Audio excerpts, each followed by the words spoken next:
Welcome to the Exercise is Health podcast, where we're talking about exercise, health, and the interconnectedness of the two. We are your hosts, Charlie and Julie, and we will be coming to you every single week from our studio, Muscle Activation Schaumburg. Hey, welcome back, everybody, to the Exercise is Health podcast. We are your hosts, Charlie and Julie, and we are coming to you from our studio, Muscle Activation Schaumburg in Schaumburg, Illinois. Now, at Muscle Activation Schaumburg, we believe that your health is your most valuable asset. Your health is one of the biggest influencers of the quality and quantity of time that you have. And while there are many aspects of health, our expertise is exercise. Exercise has been proven time and again to not only improve your health, but also increase your longevity and improve your quality of life. And today, we want to talk to you about exercise for some areas of your body that you may not be considering need exercise. And we're calling this podcast, If You Don't Use It, You Lose It, even for the areas that you don't think about. So we need to talk to you about these areas. We need to tell you what they are, why they're important, and what to do about them. And that is what we're discussing with you today. I think when we're in the gym, we all have those exercises that we really like, and we all have those exercises that we really don't like. And I think we all know to have a well-rounded body, to have a body that's working well and all of our areas working well, we have to be working everything.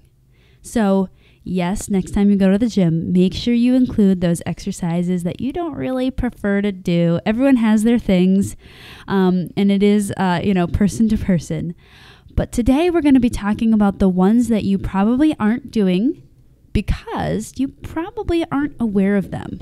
Now, some of these you may have heard of, but I actually had a conversation with a client last week, and that's how we kind of got this idea for this podcast.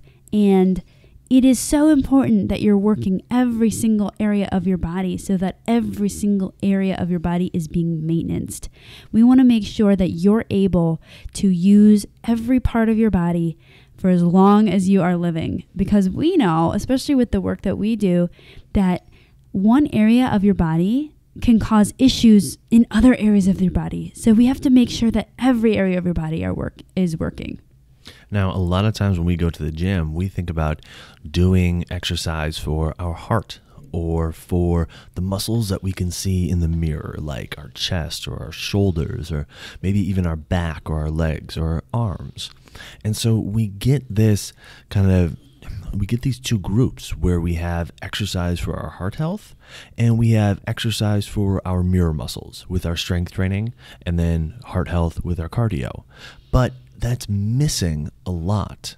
That's missing a lot of areas of your body that really impact how your body feels, how your body functions, and the performance of the areas that you're actually trying to strengthen in the gym, how your legs perform and how your trunk performs and how your shoulders perform. And so understanding what these areas are, how to strengthen these areas, is going to only improve everything else that you are doing in the gym. So the three groups that we want to talk about are your feet, your hands, and your spinal muscles that oftentimes we think about as stabilizer muscles, but are going from your low back and sacrum all the way up to the base of your skull, all the way up through your neck to the base of your skull. So these are the three areas we want to talk about: your feet, your hands, and then these spinal muscles that we often get confused as just stabilizers and nothing else. Yeah, and as we jump into this, Charlie had mentioned the two categories of exercise that we normally think of, right? Like exercise to improve heart health. We normally call this cardiovascular. And then we also think about exercise to work on, our muscles that we can see, and he called them mirror muscles you can see in the mirror, like your arms and your chest and your glutes and your quads, all those big muscle groups. A lot of the suggestions we're going to be giving for the feet, the hands, and the spine are almost going to have their own category, where we want you to think about these as we're working them, and I guess we could say training them, so that they keep and maintain their function. These exercises can also really, really help if you feel like you've already lost some function in these areas, whether that's, you're losing some foot mobility, or you're noticing that you need extra support on your feet, or you're losing hand mobility or strength, or your spine feels like it's not being supported really well. So not only is the gym and exercises really potent for heart health, and, building muscles that you see and can see in the mirror all the time, it's also really important to use exercise to keep and maintain function of muscles and also of joints. So the suggestions we're going to give, I think maybe could fit into that third category of, hey, we're doing these not to get our heart pumping, not to build bigger quads, but to keep function of these very, very important areas of our body that we really usually consider as maintenance-free areas. Like, we don't have to do anything and they're just going to work all the time. And that's actually not the case, because when they work well, when your feet work well, your hands work well, your spine feels good, we don't think about them. We don't even, we're not thinking about, how are my hand muscles doing today? How are my feet muscles doing today? But when these areas are not working so well, maybe there's a symptom there, or maybe there's a motion there that you cannot do or you can't achieve. That's when we start acknowledging, whoa, I feel like I've lost some motion or mechanics there, or ability to do something that I want to do there. And that's when, if you've ever experienced issues with the feet, hands, or spine, you'll notice it's not just a foot, hands, or spine problem. You'll see how it radiates into other areas of the body. And that's why it's so important that we're maintaining these areas, although we don't normally think about them as areas that need maintenance. So let's start by talking about the feet, okay? First and foremost, your feet are designed to be both mobile shock absorbers and rigid levers that you can propel forward off of. So they have to have the ability to do both. They have to have the ability to move well, so when your foot lands, it can flatten, but then it has to have the ability to become this rigid lever, so that when you push forward, when you're walking forward and you're pushing yourself forward, you're able to propel off of that rigid lever in your foot, okay? So your foot has to be able to do both, which means exercise has to be designed in order to help your feet do both, okay? We have to move beyond what we typically consider to be foot exercises or lower leg exercises, which for most of us just tend to be calf raises. Why? Because we can see calves in the mirror and they fall into this mirror muscle exercise group. So we have to move beyond that and start thinking about, okay, how can we maintain the health and function of the feet? Because here's the thing. When you lose either mobility or the strength of the feet, the rest of the body is going to have to compensate in order to make up for it. And most notably, your knees, your hips, and your back are going to have to compensate in some form or fashion in order to make up for feet that either A, aren't mobile, or B, aren't strong. So we need to utilize exercise to ensure that we're able to do both. And that's the beauty of muscles, because muscles, I don't know of many other tissues out there that are able to do this, but they're able to contract and keep things very stable, tight, immobile, which we need, as Charlie said, for the propelling stage of walking. And they can also be able to elongate and shorten and manipulate around an environment, which allows it to be a shock absorber. So they're really, muscles of the feet are the ultimate arch support. They are the best. They are the most natural arch support. They are the support that transforms the foot into the motions and positions that it needs to be in as you are moving around in your environment. They allow the arch to flatten. They also pull the arch back up when it's supposed to come back up. And both flattening of the arch and lifting of the arch are very, very important motions and positions that the foot should be able to tolerate. So let's jump into some application. If you are feeling like, hey, maybe I don't maintenance my feet right now, I should start doing that. So we've created some a short list of exercises that you could do that'll help you just get started, help you dabble into this, hey, let me start maintaining my feet. And we're going to start with calf raises, which we said you need to do more than calf raises, but yes, calf raises are important. So a lot of times I'll call these heel lifts with my clients, so you can really just stand there and raise up onto the ball of your foot, squeezing your calves, which is the back side of your shin. So if you think your shin's the front, the back is your calf, that big chunky muscle back there. So we want to be squeezing through the calves. You also want to be doing the opposite of that, which we call dorsiflexion, or a lot of times we'll call it, what do we call that in the gym? Sorry. I only know it as dorsiflexion, Dorsiflexion, but I'm sure there's some like gym term for it that I've long forgotten. I think it's like the ant tib machine. We call it the ant tib machine. So if you hear something called the ant tib machine, really means anterior tibialis. This is the muscle that actually lives on the outside of your shin. So if you lift your whole foot up towards your knee, like you make your foot really flat and lift it up, you'll feel the muscle on the outside of your shin bone. You'll feel it squeezing there. So you can just sit down and rock back onto your heels, lifting your whole foot as a straight lever, and just practice doing those. So those are your first two. So we want to be doing some calf raises. These are perfect to do with no weight. You can just stand there and do them with no weight, just practicing the whole motion. And then you can take a seat and do some, you keep your foot flat, and then you lift your whole foot up, leading with the toes, and rock back on your heel. And this will work your, what we call your anterior tibialis, but really it's working a lot of other muscles. So we'll call it dorsiflexion. So these are your dorsiflexors, and then your calf raises would be your plantar flexors. It's kind of funny when you're out of the typical gym environment for a while, you forget some of the terms that are thrown around. So, while we see it as dorsiflexion because it's working all the muscles that would dorsiflex, a lot of times it is called like an ant tib machine or something of that nature. So good, we cleared that up. Okay, some other exercises that you should consider doing are when you're seated, think about trying to make a really big arch with your feet, okay? Kind of like how you would make an arch with your hands, or you'd think about like gripping something with your hands. Think about trying to do that with your feet and trying to get your arches, really just trying to squeeze the muscles that would create the arches along the bottoms of your feet.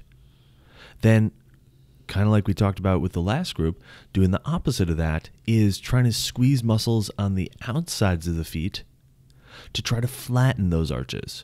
So try to make really big arches with your feet, and then try to flatten the arches and just kind of squeezing muscles on the insides of the leg to make the arches, and muscles on the outsides of the leg to try to flatten the arches. And if you can go back and forth in doing those, that will help strengthen those muscles and help work on the motion of making an arch and flattening the arch as well.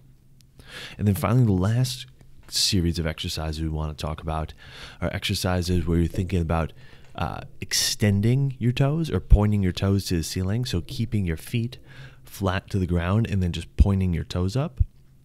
And then again, doing the opposite of that, where you're thinking about curling your toes, squeezing all the muscles on the bottoms of your feet to curl your toes. Now, one of the things you can do for the curling the toes one is you could put, say, like a towel on the ground and your barefoot or socked foot on the towel, and you just think about trying to grab the towel with your toes and almost like pulling the towel towards you with your toes. And so that will help kind of strengthen the toe flexors on the bottoms of your feet. So that would be a really simple at home or at office exercise to do to help strengthen the muscles on the bottoms of your feet that will help to bend the toes. Now, we do have a few videos of us reviewing these exercises, and we will make sure to link them in the show notes in case the verbal descriptions are completely confusing.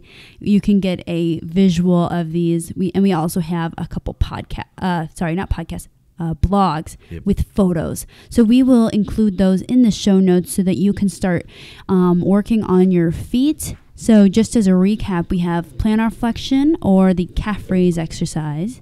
We have dorsiflexion, which is the foot raising or the anterior tibialis exercise, or ant tib for short. We have smushing the arch down, which the technical word would be eversion. We can also lift the arch up, which is called inversion. And then we also have toe curling or toe flexion, which is crunching up the toes. And we have toe extension, which is lifting the toes up off the floor. So try these out. You can isolate them out. Try to only focus on this motion, whatever motion you're working on. Try to not let other areas and muscles compensate. And also, these are all exercises that are perfect to do with zero weights. So don't feel like you have to go get some fancy machine or, rig some dumbbells onto the edges of your toes somehow. But just sit down and practice those motions. Usually that is a great place for people to start. The next area that we want to talk about are the hands, okay? And specifically talking about grip strength with this. Now, grip strength is vital to being able to function throughout your daily life for your entire life, okay? Think about trying to open up jars or trying to carry bags or even just things like finger dexterity such as typing or using your smartphone. Your hands have to function well in order for you to be able to function throughout your daily life, okay? And the muscular function of your hands is of the utmost importance to maintain in order to make sure that your hands keep working well. So we have some suggestions as far as what you can do to help strengthen the muscles of your hands. But one of the things to keep in mind with this is that as the function of your hands starts to diminish, so over time, if your hands start to not function as well, we start to see a lot of people starting to have to compensate through their elbows, having to compensate through their shoulders, and they can start to get some symptoms in those areas. And when it gets more severe or when it's been more around for longer, it can even start to creep up in the neck or in the trunk area as they're using even more muscles to try to compensate for hands that aren't working well. So making sure that the muscles of your hands are functioning and are strong is really important to ensuring not just that you're able to use your hands and that your hands stay working well, but that your elbows, your shoulders, and even your neck and trunk stay working well and stay strong. Because otherwise you're just going to continue to compensate throughout the rest of your body. Mm-hmm.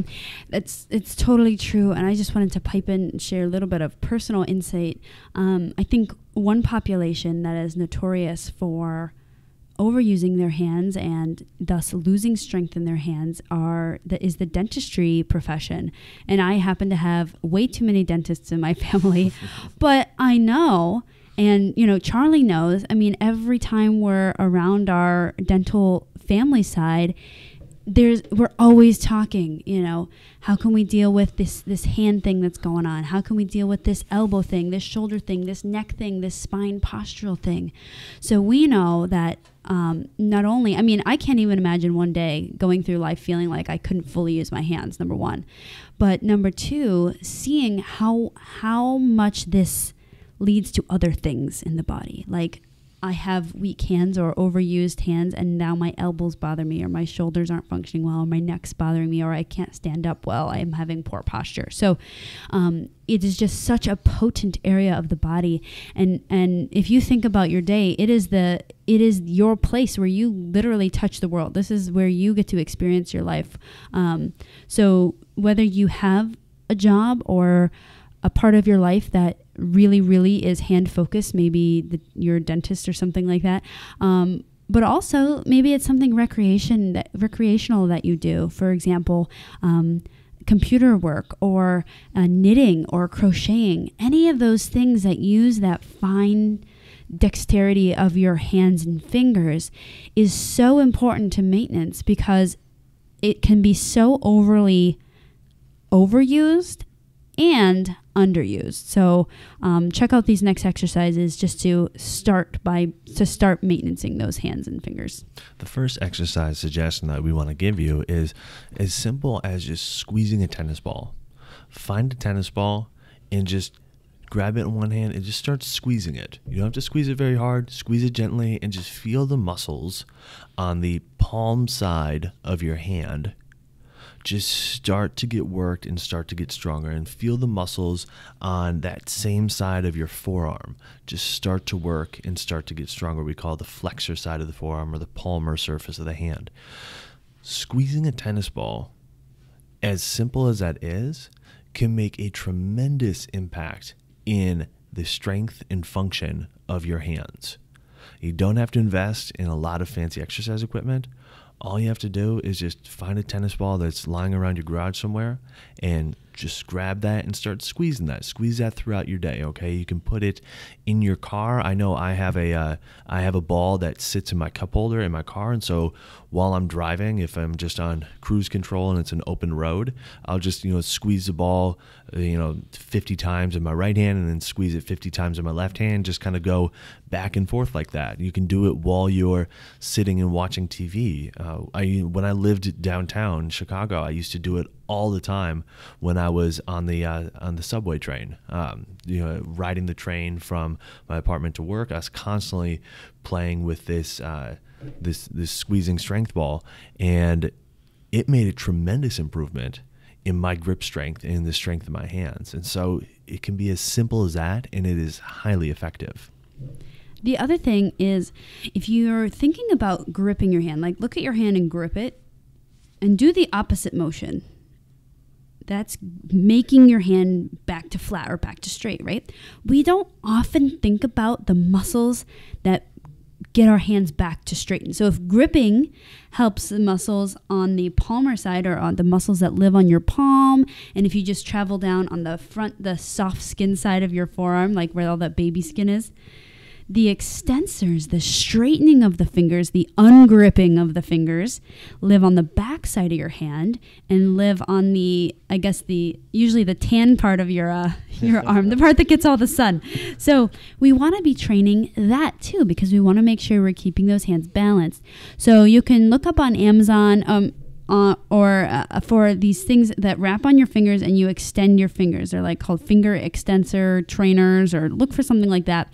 And that'll help give you some resistance. But you can also just place your hand flat on a table and lift your fingers up. Don't lift your palm up, but just lift all 5 fingers up, and then you can let them back down. And you'll be amazed at how much work that is. You get 5 reps in and your forearm will be burning. So make sure you're training the extension of your fingers as well as the grippage of your fingers.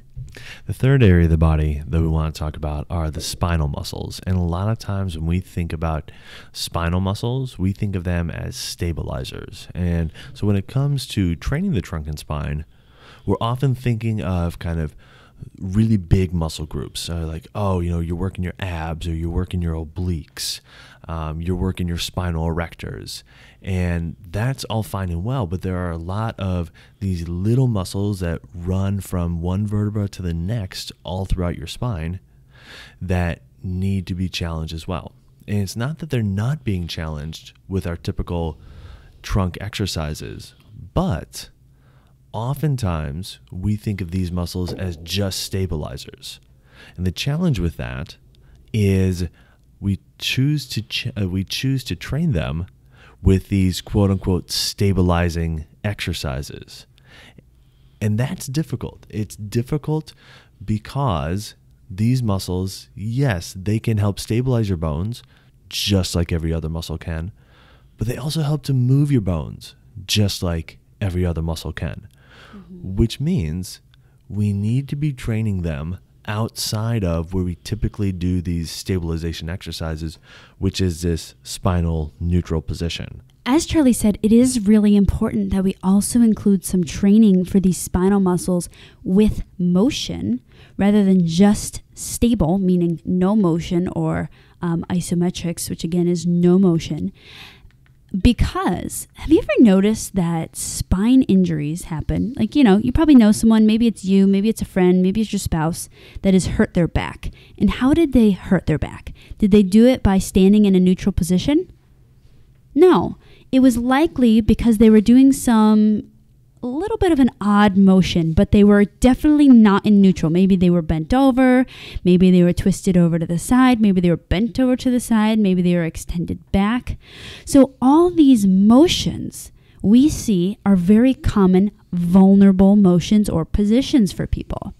I think we can make a huge gain on this and make our bodies more resilient, more prepared, more strong in these larger, odd motions and positions that often cause injury in our spine if we start training our spine to be strong in those positions. It's like we always train to be neutral. For example, like holding a plank or stabilizing our body during a rowing exercise, that would work spinal extensors, but in a neutral position. It's almost like we train our spinal muscles to be strong in neutral position, yet we always get injured in not neutral positions. So why don't we go ahead and take some of these exercises or time in the gym to put in exercises that will help us get strong in these different positions other than neutral. So that's what we're going to be jumping into next. So our first motion that I rarely see people train is spine extension. So you can literally lay flat and lift up your chest and arch your spine and then lay back down. So this is almost like, a lot of times we call this like a Superman position, but we do want to see you going in the excursion, meaning the motion from neutral to extended. Also, if you can find a way to start yourself flexed, like putting we like the core pad, like a core pad in the belly button area, so that you start kind of hunched over and then you get to lift to neutral and then lift to extension. That's great. A lot of times people don't have a core pad, so you could use something like a Bosu ball, or maybe fold up a mat, a broad mat, and stick it on your like tummy area. Yeah, or even just getting one of the big blow up, stability balls, as they're called. Yeah. You could use that as well. But training spinal extension is a really big thing, and actually making sure that you're feeling it in your low back muscles. I think that's such a common misconception that when people train spinal extension, they're like, oh, I feel this in my back. It's like, yeah, you have muscles there. You're supposed to be feeling that in your back. Mm-hmm. Like it's different of, all right, I'm feeling this like in the joints of my back. Like, this feels jointy. This feels, injury. But sometimes we get so caught up on the idea of feeling any kind of sensation in our back. We equate to like low back tightness, and we equate to that being super uncomfortable, that anytime we say do a spinal extension exercise and all of a sudden you feel your spinal erectors being challenged for maybe the first time ever, it's automatically like panic mode. Like, oh my gosh, I feel it in my back. Like, yeah, that's kind of the point. So, before you take any of these exercise tips, obviously make sure you're cleared for regular exercise. For a lot of the clients we work with, the initial reaction when we have them do a spinal extension exercise is, oh my gosh, I feel this in my back. And we have to remind them, yeah, that's the point. Those are the muscles that we're trying to work. And that's perfectly okay as long as you're cleared for it. The opposite motion that we would look to challenge with this then is spinal flexion. And this is one that we're a lot more accustomed to in the gym world, in the fitness world. These are your crunches, these are your sit-ups. These are planks. Even though we're talking about, moving, these would be, hey, your planks are still challenging your spinal flexors, okay? So doing exercises that move beyond planks, that again move beyond that spinal neutral position and get you into more of a crunched up position. I think one of the biggest fears that is, I don't want to say wrong, but I think is very misleading out there, is that, a spinal flexed position is a bad thing. And that's not true. That could not be more inaccurate, especially thrown out as just a general statement, okay? So doing crunches, doing sit-ups, doing the ab machines where they're having you crunch or they're having you flex your spine, there's absolutely nothing wrong with that whatsoever, unless there is something very specifically structurally wrong with your spine, okay? Or there is a structural issue with your spine. Again, you would need to get cleared for regular exercise. But to say that generally speaking that those exercises are bad or they're useless or they're not effective, that couldn't be further from the truth. And unfortunately, that is something that we see a lot in the fitness industry and we hear a lot. It seems like every time I open up Facebook, another ad is coming up talking about how bad the crunches are for your abs and for your low back. And it couldn't be further from the truth. You're right. We were just at a networking event last night, a business networking event, and I was talking to a woman, and of course she knew I was a trainer, and she goes, well, I just got an article that said that crunches are so much less effective than a plank. What do you think? And it's so true. I mean, we are bombarded with the same information that you're bombarded with. But the problem is that they're just, number one, two completely different exercises. And number two, I'm not sure why someone would say that crunches are bad, because the facets, the spine in that area, are designed to flex. I think there can be a lot said about how we do these exercises, though. So as you're listening to these, especially the trunk ones, just make sure you're not flinging your body as you move through these motions. A lot of time the end ranges that we normally blow past and we really go fast through are the ones that'll cause us to be achy and sore the next day. We really don't want that to happen. So just make sure that when you're doing these exercises, they're all perfectly safe for the general population, as long as you're not being excluded for any reason. You need to be moving slowly, and you need to be moving with control. So if you're not sure what we mean by that, jump back to our episode where we talked about foundational exercise, or it was called the exercise pyramid. But really read up on how to do foundational exercise, because every time I talk to people, they're like, yes, I move slow. And then they come in and we train together and they are like, oh, wait, this is nothing like what I've ever done. So they move the opposite of slow. Yeah, everyone moves way too fast. So make sure you're moving slowly, especially here on these trunk exercises, because flinging through the end range, moving with momentum, moving too fast can really create some negative side effects, not because of the exercise, but because how you decided to do the exercise. Our next motion is trunk rotation, and this is the twisting and rotation of the spine. Now, this motion is really cool because every spinal muscle is required to work when you do trunk rotation. It's very cool. So a couple ways to work this. The one you're normally probably already aware of and thinking of, they're called Roman twists. So you sit on your butt, you lean back, and you twist with the ball. That's probably one of the most difficult to execute and do properly and appropriately and effectively. But I would like to give you some other options so that you have some more variety to choose from. So here's one that you can do almost at any gym, is a standing cable rotation. So basically you connect a cable about shoulder height, and you straighten your arms out in front of you, and you interlace your fingers around the cable handle, and then you slowly rotate from side to side. Ideally, your pelvis would stay still and your rib cage and arms would move, but oftentimes that is very difficult to do. So just move really slowly and you'll start to feel some of those spinal muscles working. You'll also feel the rotation muscles that live on your front side, and that's completely fine. There's no way to exclude those from the picture here.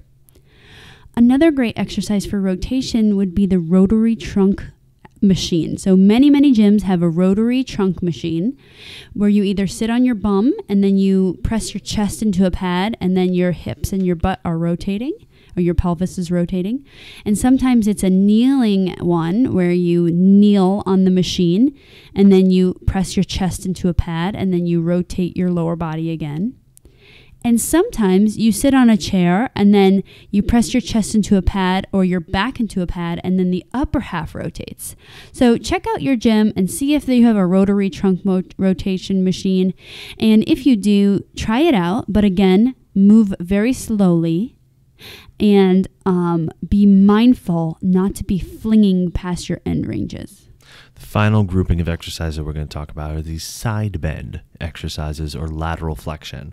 Now, a lot of times we might think about challenging these with like a side plank. And again, this is challenging the side benders, but in that relatively neutralish position. So moving beyond any kind of plank series, we might be looking at doing some kind of side bend, side to side motion with a cable, using the cable attachment at its lowest point, hanging onto the handle, and then side bending away from the cable. Or sometimes we'll have clients do it with dumbbells, where they're standing holding a dumbbell and they're side bending away from the dumbbell. Or sometimes we'll have them do it with bands, again attaching the band to kind of its lowest point, hanging on to the handle, and then side bending away from the attachment point. Each of these are different options and ways you can work your side benders, or the muscles that are a little bit more to the outside of your body. Not they're on the front, they're on the back, but the ones that are really good are the ones that are mostly on the sides, okay? And so as a way to challenge those muscles, doing some exercises where you're doing like a side crunch or a side bend motion, where you're trying to bring your ribs towards your hip, that can help challenge those motions and challenge those muscles and strengthen those muscles in order to make sure that the spinal muscles that we think about as just stabilizers are getting fully challenged as well. So we reviewed a lot of stuff. We reviewed foot, hand, and spine. So make sure, if you were confused on any of these, maybe you're driving in the car, go back and listen to this again, take some notes, because we want to make sure that you are keeping function in the feet, hands, and spine. Now, you might start doing these exercises and you might start realizing that, wow, I have some pretty big dysfunction or movement problems in these areas. When you feel that you have to compensate to get a motion done, this is a really good sign that you have a muscle system problem, or you have a muscle connectivity problem, meaning that you can't voluntarily do a motion. This can be a really good way that your body can tell you that you should go check out an MAT specialist. So if you're struggling with a specific motion, or you feel like there's a motion that you should be able to do, but you have to compensate to do it, go check out your local MAT specialist. You can go to muscleactivation.com and go to Find a Specialist tab and find a local specialist close to you and go check them out and see if they're able to help with this motion problem. The other thing that we briefly touched on is sometimes your ability to gain from these exercises is how you do the exercise, is how you execute the exercises, how you're doing them. So people that are really good at helping you with this would be the resistance training specialist trainers. So you can go to resistancetrainingspecialist.com and find a local RTS trainer in your area. And also for both of these, you can certainly contact Charlie and I, and we're able to connect you to the people in your area that can help you with this. Well, hey, thanks so much for tuning in. For the trunk muscles, we also have a video that we're going to be linking in the show notes. So check out the show notes.